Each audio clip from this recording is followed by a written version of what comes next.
It's Victoria. We're a new colony. It's 1850, and we've just gained independence from New South Wales. Well, in fact, it's 1851, sorry.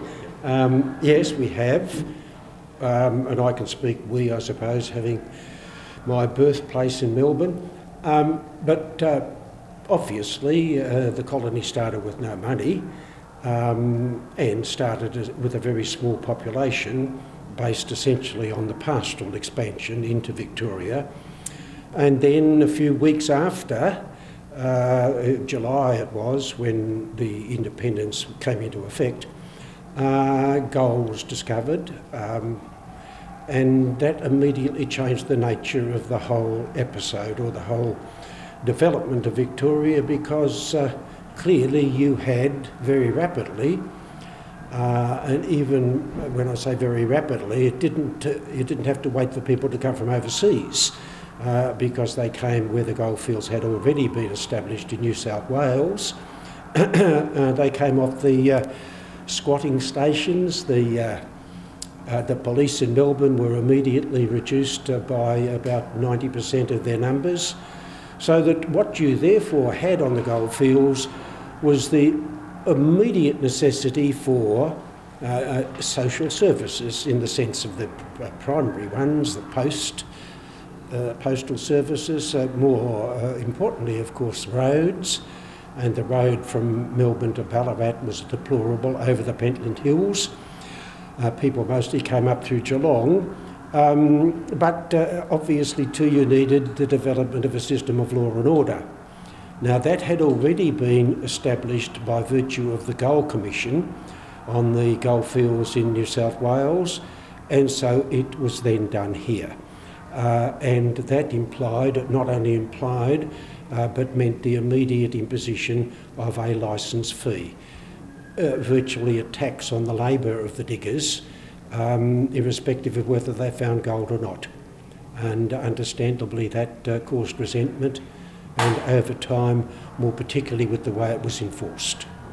So that what I suppose I'm saying is that whereas I certainly have some considerable sympathy for, say, Governor Hotham, who came in 1854, and he was told that he was to enforce the licence fee even if it came to a fight, and he was equally told that the 12th Regiment would be sent out at the cost paid by Victoria, incidentally, their transport, their food and whatever else, to make it sure that if it came to a fight, then the reinforcements were there available to the Governor to ensure that the fight was not won by those who fought.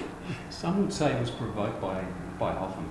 Yes, well, that's the first thing, namely that he came prepared to exert force. The second thing is that in an act of, one would almost say, cold-blooded provocation, a couple of months before the events we call Eureka, he decided that from then on there would be 2 hunts for licences weekly. And I don't need to go on about the barbarous way in which men were arrested and chained to trees, and that there was bribery and corruption, of course.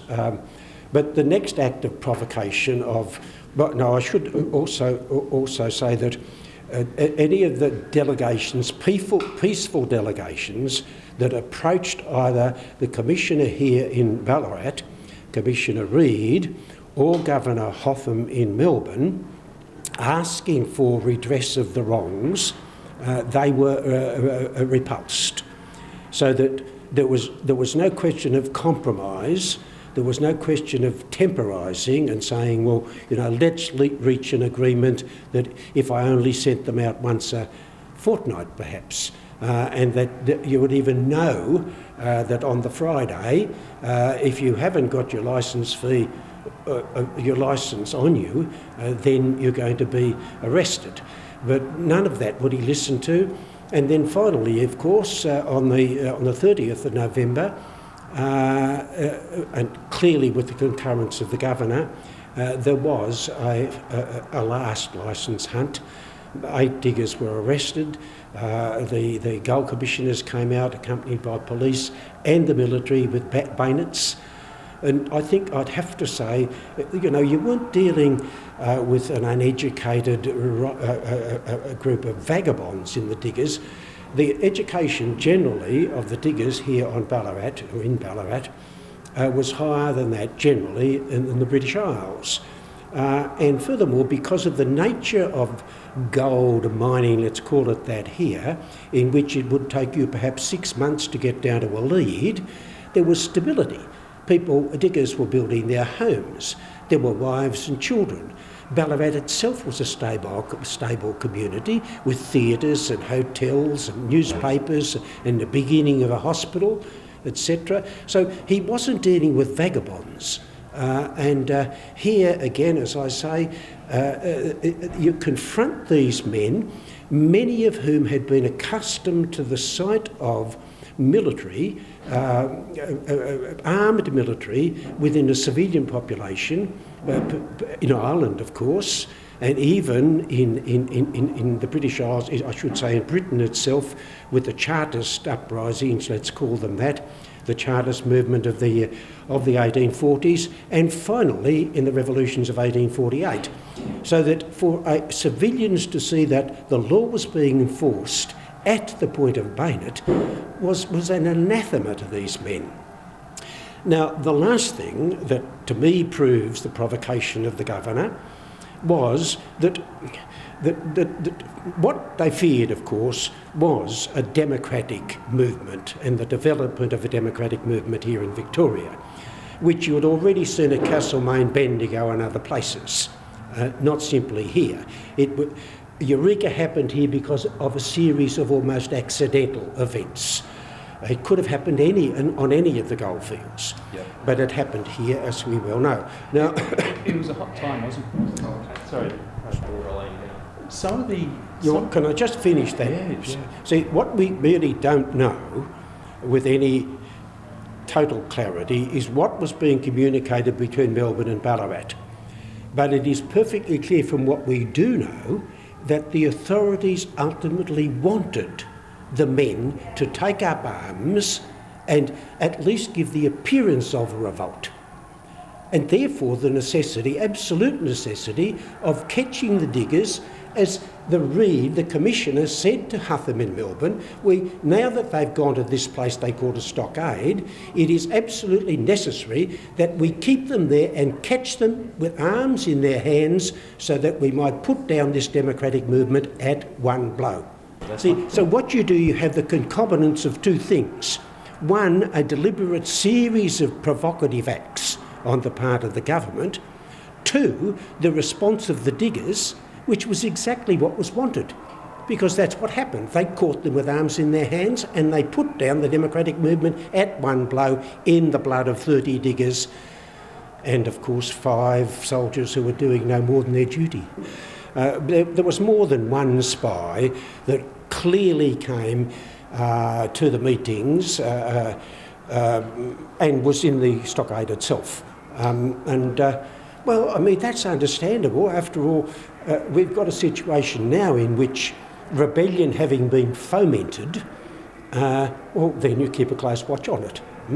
But I want to say also, at no stage did the diggers ever show any inclination, wish, or whatever you want to call it, to attack the camp, to attack the government authorities, much less to overthrow the authority of the Queen in the colony of Victoria, and finally, much less to set up a government of their own. What they came to do was stand here for their human rights and their human dignity. So what did they hope to achieve? While you say that there was no intention to attack, surely the calling of the arms, where they've gathered the arms, they've come to us, they're drilling, it's looking like they want to fight. Well, they're looking like they want to fight, but would you accept that I am saying that looking like they wanted to fight has got to be seen in the light of that is exactly what the government wanted them to look like. Of successfully wanted them to look like. And therefore you ask yourself, what were the diggers doing? Well, essentially, I repeat, the diggers came to the stockade. It was one place in which they could say, you are not going to come here and conduct licence hunts. That's the first thing, because that was the ultimate and primary grievance. The licence accompanied, of course, with the licence hunts. And remember, I think, we've got to remember, these diggers had no representation in Parliament. They could neither vote nor stand.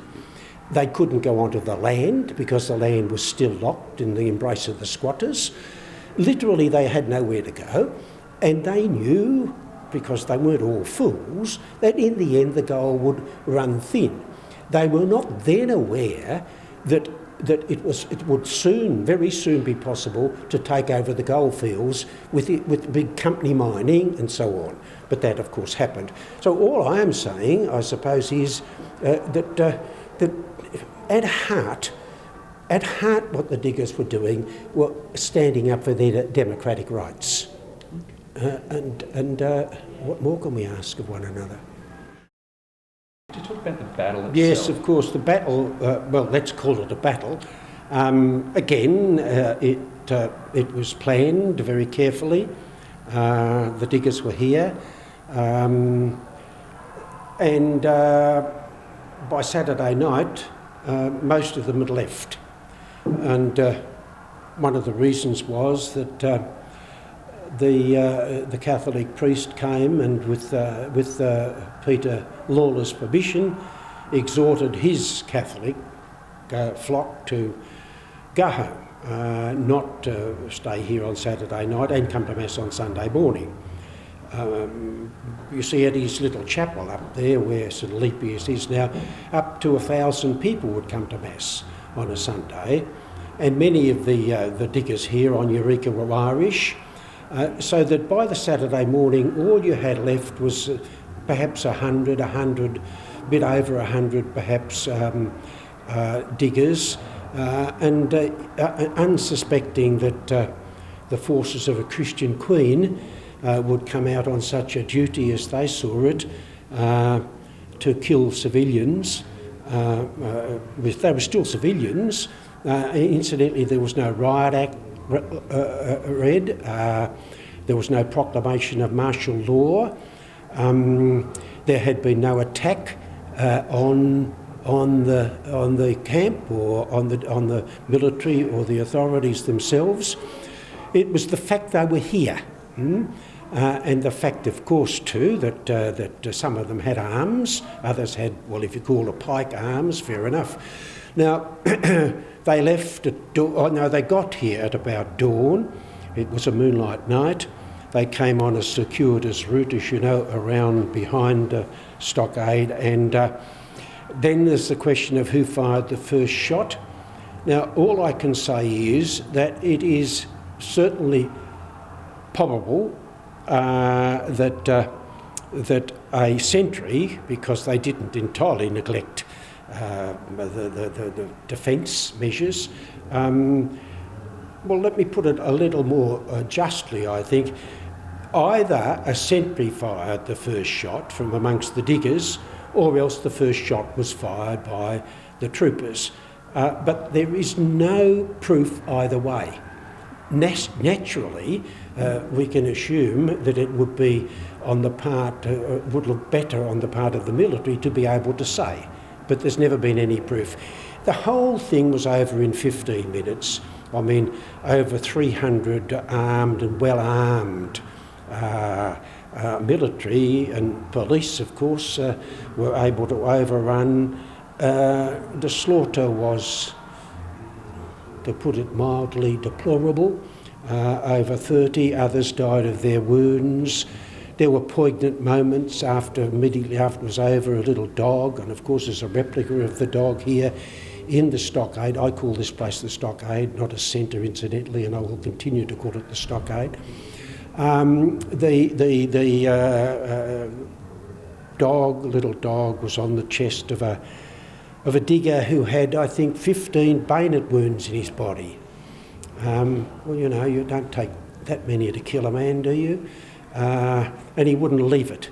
And he was wailing, and they threw the body into a cart, and the little dog jumped into the cart after his master. We don't know what happened to the dog after that. I'm simply saying that was a poignant moment. There were many others, of course, of women grieving over lost husbands and lovers. Peter Lawler managed to escape. His left arm was later amputated. And of course they arrested about 100 diggers, only 13 went to trial, all were exonerated. I suppose I'd like to say about the stockade, a very simple thing. Namely, we think democracy is exercised by a vote. We think democracy exists in a place called a parliament. We think that the agents of democracy are primarily those who are elected to it. The diggers were here because they believed that all political power fundamentally comes from the people. And they were here because they believed in a fair go. They were here because they believed in human rights. They were here because they believed that they should have a hand in the making of the laws that they were called upon to obey, and they were prepared to die for it. And to me, that is the heart of democracy.